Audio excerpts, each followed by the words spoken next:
Alright, so big man just dropped me off. Ed just dropped me off. He's backing up behind me, but got everything hiked down like I said, and do my goodbyes here real quick. Alright, brother man. So I'm gonna pull up a chair. Got a chair sitting right here on the side of the road. Yeah, it's just the craziest shit in the world. You saw the breakdown I was having the other day, talking about even going home, fucking maybe even giving up and shit like that. And every time I can't fucking take it no more, this damn mountain comes home and says, dude, you got this, man. Throws me something fucking beautiful, throws me something amazing. And these guys come up yesterday just more or less to check on me, see how I'm going. Didn't we hear Dave was up there at milepost 19? And they drive all the way to 19 and had a shitty night that night before. I think it was up till 3, 4 in the morning. Couldn't sleep because I got sick with the shits and all that the other night. Fucking they come rolling into camp, 12 o'clock. I just got out of bed. I was bumming. It was rainy and shitty. And they fucking, I hear somebody in the parking lot. A dog comes running over. I never saw their dog the other day, so I didn't know it was them. Their dog cruises back, comes back, gets straight up with me, plays with me. They come out. I'm like, I think I recognize them. No, I don't. Oh, fuck, I do. And that's Thomas's mom and her fucking husband, her boyfriend, Ed. Dude, 62 years old. He says to me, pack up your fucking camp. Let's go. If you want to go and if you're ready to go, pack your fucking camp up. It ain't going to take you more than an hour, hour and a half. Pack your shit, put it in my van. I'll take you where you need to go. And I looked at him and kind of like with tears in my eyes because I was shitty from the night before. And I mean, I was struggling that night. And fucker is like just straight up. Like, dude, you want to go, Dave? Yeah, I need to get off this hill, man. It's driving me nuts. And he looked at me and he was like, all right, let's go. Fucking pack your shit. I'll go turn the van around. I'll get it back in as far as I can. Fucking pack your shit and let's start going. And I'm like, okay. And I threw everything I had into every tote available. Fucking, dude, it took me an hour and a half to break down camp. But you got to remember, I'm breaking down camp, humping stuff out of my tent. I put it on the ground. I turn around, grab something else. I come back. That fucking shit's gone. And he walked it all the way across. He humped every single tote of mine across because I was breaking camp and he was humping totes. This dude's 62 years old. Just got his fucking right ankle out of a cast 3 weeks ago. Never told me about it the whole damn time. He's gimping around the last fucking 24 hours because he about killed himself trying to help me. Trying to fucking help me. And, fucking A. So,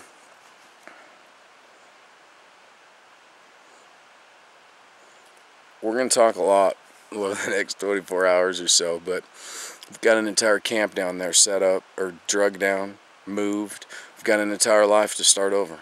We've got an entire new phase, a new journey, a new step, a new direction, a new horizon, a new page, a new chapter, a new title, a new opportunity, a new chance, a new choice. And you've seen how fucking hard it's been on me. And I want to take that chance. I want to make that choice. I want to walk that walk. I want to talk that talk. I want to fight that fight. For my family, for the frustration and the fear and the scared and the heartbreak that I saw in my sister's eyes at her house last night. And I want to be part of that again. But in a big way. In a Dave way. In a come out and live in the mountains kind of way.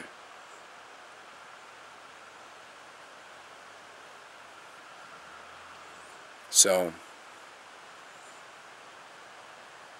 this is a new day. And it's going to suck, and it's going to be hard. And I know I'm only 20 miles from town now. Fucking, you know, whatever. I just got dropped off in the middle of fucking nowhere. No phone, no cell phone, no fucking internet, no fucking, you know, no nothing. Oh, dude, that's the coolest thing. Ed put my flower. I have my little flower, and this flower came from my house. Ed put my little flower. That's what I used to bring in the hummingbirds, to feed the hummingbirds. And Ed found it in a car somewhere, and instead of just tossing it aside like a piece of shit flower it is, he hung it from the tree. But yeah, I went to these folks' house last night, took a shower, fucking smoked some pot, ate some homemade food, met some neighbors, walked through some gardens, played with some dogs, laid in some beds. And I never felt more loved in my life. Not even because they loved me better than anybody else, but because I felt like a good person. I felt like what I was saying was who I was. And to go to my sisters with these people and be all on my own, grabbing my shit, taking care of my business, fucking rolling out of there to go stay with somebody else, to come up here to do this, not asking her for dick, you know, fucking, that's where it's at. And, what do you say we walk down the hill and I show you my new home again? And tell you what we're going to do. And then turn the camera off, and then we do it, and then you get to see it again, and it's really kind of a cool deal because you get to see it twice. Because I've already done this once. I set up camp last time in a rush, in a hurry, in the rain, fucking freezing cold, fucking freezing. And I'm going to have to get used to that. Hearing cars. There is some traffic up here. There's a campground across the creek and up about half a mile. So, I'm going to hear traffic. I'm going to hear people rolling through here. So, I'm going to throw my shades on, walk down the creek, see how close these guys actually are. And I'll let you follow me. But I got to come over here and grab this flower. It's fucking cool as hell. He's a stud. Oh, how's that beer can? Oh, Coke can. It's full. It's warm. I don't really want no part of it.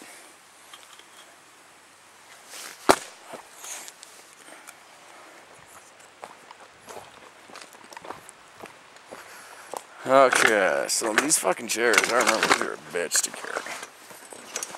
But I'm just gonna do it straight up because it's kind of a bitch of a trail, but pretty much kind of straight down. Not straight down, but we got this big ass cedar tree in the middle, which I'll show you more of. Like I said, I'm kind of holding a bunch of shit right now, so there really is no easy way. It's fucking high as fuck. Sorry. But,